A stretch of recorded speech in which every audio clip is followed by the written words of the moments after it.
that law whenever they feel it is to their own benefit. And them doing it so nakedly exposes the depth of their corruption. Yeah, thank you. Mike, did you have a question for Suzie, or? Well, yeah, I guess my question is, you say no politics, but this is a political struggle, surely. And I don't think it's cultural arrogance, by the way. I think it's imperialist power. The US hegemony being defended. I think that's we had 2 world wars to establish that, and now they're back on the same warpath again. I mean, Assange's plight can't be understood outside that whole political context. In my opinion, we're fighting against the capitalist state, you know, huge profits and plans for to maintain American global domination. How can we free him without taking up that fight? Well, I completely agree with you that that it is imperialism, absolutely. And you can see this track back throughout history time and time again. Julian's not the first person to be in this situation, but he is the first person within this current generation and this current paradigm to be in that situation. Now, why we need to divorce it from politics because the second that I say to people, if you believe that you want Julian free, you can be a part of my movement, I have a mass movement. But the second I say to people, if you believe Julian Assange should be freed, and you believe this, and you believe that, and you believe the other thing, and you believe the other thing, well, I don't have a mass movement anymore. Now I've got me and my mates. So we have to decide, do we want to have a mass movement, or do we want to be ideological Puritans, quite frankly, and say, no, you can't be with me unless you believe everything I believe? I think they can be with us as long as they believe in this one achievable goal, because it's overdue. It's past time for the people to have a win like this. It is way past time for us to tackle empire directly and to be victorious. And we have a much better chance of that with the 99% than we do with the 25%. So that's my answer there. I have my own personal politics and my own things I believe, and I set them aside in the terms of just this movement. I might not set it aside in my other activities, the rest of my activism and journalism, but in the terms of this movement, our best chance at victory is to get as many people on board as possible, which means we need to have as few ideological borders as possible. It needs to be as open and approachable as possible. And I think we've seen that with the numbers achieved in such a short time, even without any mainstream audience hearing about it to bolster those numbers. So I feel the proof is in the pudding, and here it is. Here's the pudding. Yeah. How can you free Julian Assange unless you clarify why he's being persecuted and who's persecuting for what? I think everybody inherently understands why he's being persecuted. He tells the truth to the people, and the people are thirsty for that truth, which is why I discussed with Chris Hedges last month. We were talking about all of these algorithms that are being imposed on social media and whatnot to try to silence alternate voices. But yet, if you go to CNN's channel, you see maybe 20,000 views on a video. If you go to the comedian Jimmy Dawes' channel, you see 250,000 or 300,000 views on a video. So even these methods of censorship that are being applied aren't working. And the reason they aren't working is because people are so thirsty for the truth that they will go to the source. They will go to Jimmy's channel looking for Jimmy's show because they know Jimmy tells the truth. And so we still have an open window of time at the moment. I don't think people need to be told why Julian is being persecuted. I think it's abundantly obvious and clear to them why he is. What I think people need to be told is how to free him. That yes, we can do it. Yes, we can build a united force, and yes, we can storm that that digital barricade, and we can force these governments to adhere to the will of the people and to international law. But it will require numbers, and it will require persistence. Yeah, for what it's worth, Suzie, you could be a life member of politics in the pub in Sydney.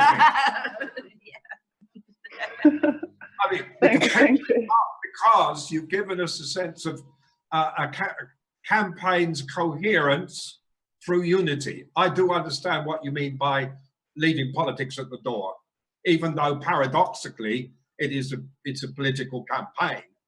But unless once you include all sorts of isms, and in a way that's been one of the Achilles heel of the movement to free asylum seekers. So many isms that the coherence of a campaign is lost. But you you've given us an inspiring address and a sense of coherence about this campaign. Well, I think that we can all come together on this because it's all about human rights and the rule of law. And that applies to everybody. It doesn't matter what your politics are. You have your basic human rights. I think tribalism serves imperialism, and that's something that we might not realize. I mean, we know they run a divide and conquer, but to what degree do we feed into that by participating in it? So, and I'm not at all meaning to demean anybody's beliefs, because I believe everybody has the right to their own beliefs. And in my role I started out as a journalist in Occupy Auckland's media team in New Zealand, and we made a blanket rule that we would support and amplify every activism effort, no matter which sphere it was coming from. So we'd go and cover the Labour Union marches, that were heavily backed by the Labour Party. We'd go and cover the Greenpeace events. We would go and cover any event at all by any party. We wouldn't discriminate, because at the end of the day, all of them were fighting the state, all of them were fighting power. When we look at what we've seen occur in the US in the last 2 years, we don't see protesters versus police anymore, like we did in 2011, 2012, 2013. There was a protest group, there was a front line, and on the other side of that front line was armed police officers, riot police. It was very clear that we were confronting the mechanisms of state power, and it was very clear who the enemy was. In the last 2 years, what we've seen as a result of political factionalism and tribalism and divide and conquer tactics, which are driven on both the left and the right by the intelligence agencies, make no qualms about it. They love this left versus right divide and conquer. What we see now is a group of protesters against another group of protesters, and the agents of the state are standing on the sideline and eating popcorn. They think it's hilarious, it's classic. They don't even have to fight or worry anymore. They just sit there and watch the show of citizen versus citizen, protester versus protester. And we have got to knock that on the head.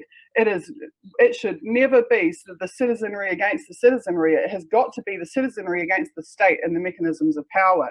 So we need to remember, and when we go back to 2011, when we go back to 2011 to the Occupy movement, nobody said when you went to an Occupy, did you vote for Democrat or did you vote for Republican? Nobody cared, because we knew the whole democratic system was a farce, a puppet show, a joke. So we didn't care who you voted for.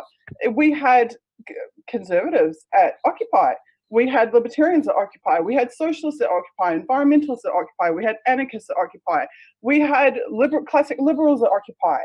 All of them had an equal social standing. All of them had equal right to participation, and all of them were on that protest line against the police, against the state, and against the power. And that's what, in a way, we're trying to return to here, is to bring back that memory that we are the 99%, all of us, and that all of us are required in this fight against the powers that are persecuting Julian Assange. Yeah, but look, 7 years on from Occupy, Wall Street is in control far more than ever before. The inequality is just staggering. Occupy completely failed. In fact, it derailed the whole movement behind Obama. And the only reason that Trump and the alt-right can get a voice is because of the betrayals of Obama, Clinton, and the Democrats. And Bernie Sanders too, who tried to get people to vote for Hillary Clinton. These are political questions. You can't avoid them. You can have all the unity you claim to have, but in the end, you're cozying up with extreme right-wing forces who are pro-capitalist, like Kim.com, by the way. Multi-millionaires. They have not common interests with the working class. I'm sorry. Yeah. These are very basic questions. Okay, excuse me, you were the guest speaker, and in fact, we need to move on to the Q&A, because these good people... I'd love to answer to that, Kathy, if I could. I'd love to. I don't want to destroy your schedule, but I would love to answer to those 2 points, if I could, briefly. Yeah, so one is, I think you're getting confused. We are not trying to take the Free Julian Assange movement and make it a political paradigm that everyone has to live under. We're trying to take the Free Julian Assange movement to Free Julian Assange. So you can still have all of your political spaces, your political conversations, your political groups, your beliefs, all of that independently outside of this one issue of freeing Julian Assange, this is where we're looking for that unity. This is where we're looking for a single achievable goal. Now, in regards to Kim.com, I think that, you know, if you took yourself back 30 years, certainly I know it's true if I go back 20 or 30 years, because I'm not as much of a spring chicken as I might actually appear, that I was a very different person with a different belief system and a different situation. And this is the same thing with Kim, okay? So Kim, we saw in 2014, meeting on marae up and down New Zealand with Indigenous leaders, listening to the issues, seeing what the situation's like on the ground, backing social initiatives. He has done a whole lot of things that if you go back 15 years, Kim.com would never even have conceived to spend his time doing. And Kim is the first person to tell you that when he was targeted by the FBI, when he lost every cent that he had and almost every friend that he had, and all of the capitalist power that he had obtained was down the toilet overnight, that it was a wake-up moment for him, and that he has not been able to view the world the same since then as he did before then. And his actions are pretty obvious, you know, since then. That's something that he did have that paradigm shift. That's why he spent the money that he did setting up Internet Party. It's still why he backs Internet Party now, even though Internet Party cannot serve him in any way or in any manner. It is not a political force significant enough to change any election, and yet Kim still supports it. Now, Kim is one of 3 people who are being prosecuted in the Eastern District Court of Virginia. 1, Kim.com. 2, Julian Assange. 3, Edward Snowden. They're being prosecuted by the same prosecutor in the same court. The same tactics of oppression and the same risk to life and threat to life it applies to all 3 of them. All of them live every day not knowing what will happen to them in 5 years, 10 years, 20 years time, whether they'll be in a supermax, whether they'll be assassinated. So do not assume that just because Kim came from a capitalist background and was a multimillionaire, that that's the same Kim who lost everything and has been engaged in, quite frankly, very leftist, despite the fact he does have some conservative rhetoric. At the end of the day, you go to internet.org.nz and you look at our policies. Our policies are social housing. Our policies are free education. Our policies are strong leftist. I'm a child of the left. They're strong leftist policies, and that's the party that's backed by Kim. So that's all I want to say on that front, is that people evolve, and Kim is one of them, and I'm another one of them. Okay, well, look, I thank you very much for responding to that. Now, I think we've got Suzie online, and we lost that one. I just didn't want to touch anything. I think we should just run straight into the Q&A.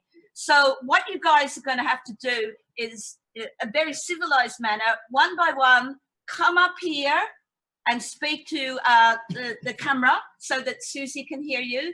You down there, can you come up?